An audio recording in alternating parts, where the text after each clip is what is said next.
Tu reviens de blessure, mais sur le terrain, t'as peur. T'as déjà vécu ça? Peur d'y aller à fond, de se reblesser, par peur de ne plus jamais rejouer. Du coup, tu ne joues plus comme avant. T'inquiète, c'est normal dans cette situation. Mais si tu restes dans cet état d'esprit, tu ne pourras jamais revenir au niveau d'avant, ni même revenir encore plus fort.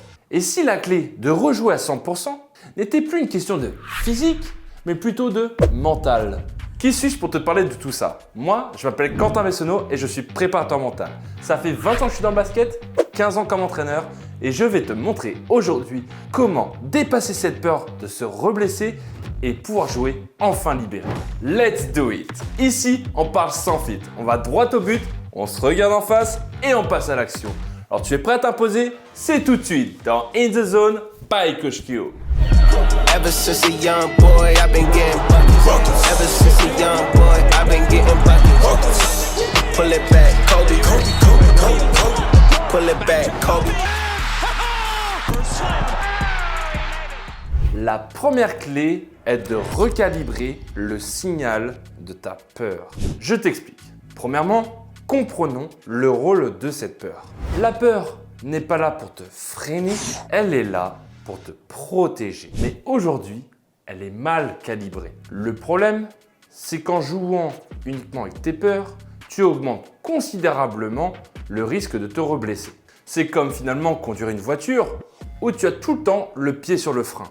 Prenons cet exemple.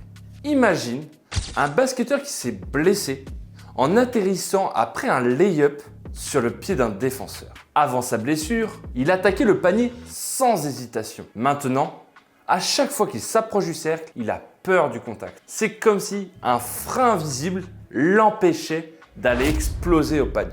Ton corps va se crisper, il va moins pouvoir amortir. Et tu vas faire des mouvements que tu n'as jamais fait pendant toutes tes années basket. À ce moment-là, c'est sûr, tu as tout gagné. C'est la blessure assurée et une longue période d'immobilité. Pourquoi? Eh bien tout simplement parce que ton cerveau a enregistré la situation de la blessure comme un danger. Comme si attaquer le panier, c'était égal à se reblesser de nouveau. Mais c'est une fausse alerte. En fait, ce qu'il faut comprendre, c'est que la peur, c'est comme une alarme incendie. Elle sonne même quand il n'y a plus de fumée. Son rôle, c'est de protéger, mais parfois, elle est mal calibrée. Alors, au lieu de penser que tu vas te reblesser, tu dois te dire que c'est un nouveau contexte dans un corps plus solide, plus résistant. La situation que tu es en train de jouer n'est plus la même qu'au moment où tu t'es blessé. Prenons ce nouvel exemple. Un arbre, lorsque le vent souffle très fort, il peut perdre des branches. Mais ensuite, il repousse encore plus solide pour mieux résister au vent les prochaines fois.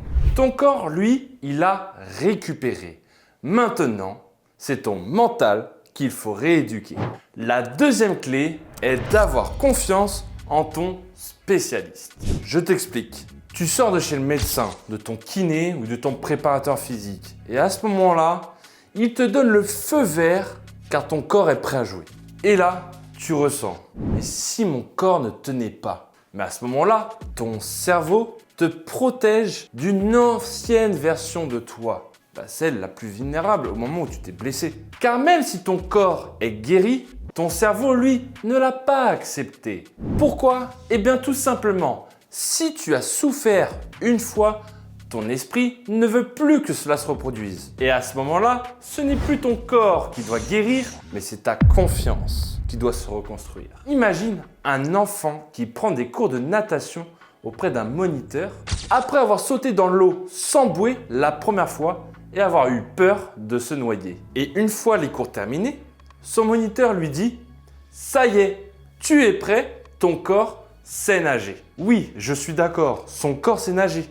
Mais maintenant, c'est son mental qui doit avoir confiance en ce nouvel apprentissage pour dépasser cette peur de ne plus pouvoir se noyer de nouveau. Et bien comme cet enfant, en tant qu'athlète, ton corps est prêt à rejouer à 100%. Mais ton cerveau ne l'a pas encore accepté. Encore une fois, il te protège d'une ancienne version de toi-même, plus fragilisée, plus vulnérable, notamment au moment de la blessure.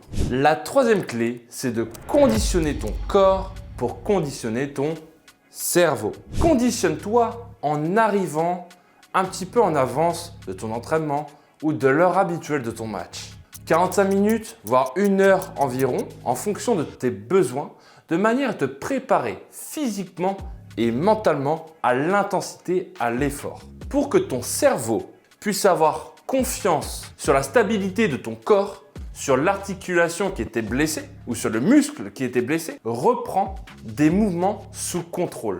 Par exemple, des exercices que ton kiné, préparateur physique ou bien ton médecin t'a conseillé de faire, tu peux les reprendre pendant cette période de préparation en amont de ton practice ou de ton game le week-end. Ça va permettre tout simplement à ton cerveau de se rendre compte que la partie qui était blessée avant est plus résistante, est beaucoup plus solide maintenant qu'elle n'a pu l'être au moment où tu t'es blessé.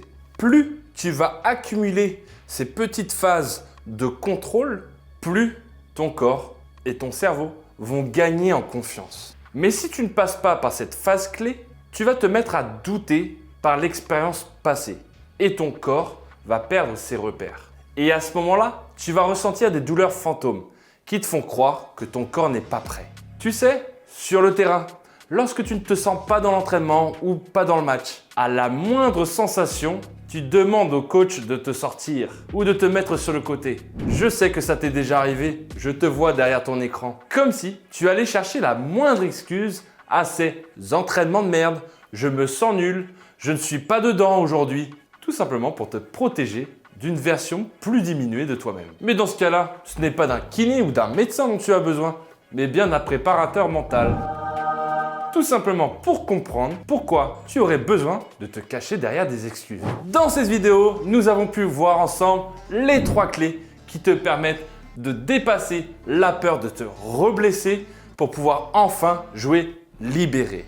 Nous avons vu dans un premier temps la première clé qui est de recalibrer tout simplement la peur, qui n'est en final qu'une croyance, qu'une perception de ta part, alors que ton corps est déjà prêt à se donner à 200% sur le terrain. Dans un deuxième temps, nous avons vu la deuxième clé qui est d'avoir confiance en ton spécialiste. Si ton médecin, ton kiné ou ton préparateur physique te dit que ton corps est prêt à amortir l'intensité, l'effort que demande un entraînement ou que demande un match en compétition, alors fais-lui confiance et donne-toi cette fois à fond. La troisième clé est de conditionner son corps en amont de l'effort, en amont de l'intensité pour pouvoir conditionner ton cerveau.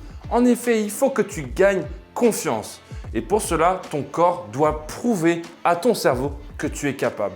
On ne va pas te demander d'y aller direct, sinon c'est sûr que c'est la blessure assurée, mais d'y aller par phase et avoir ces petites victoires au fur et à mesure.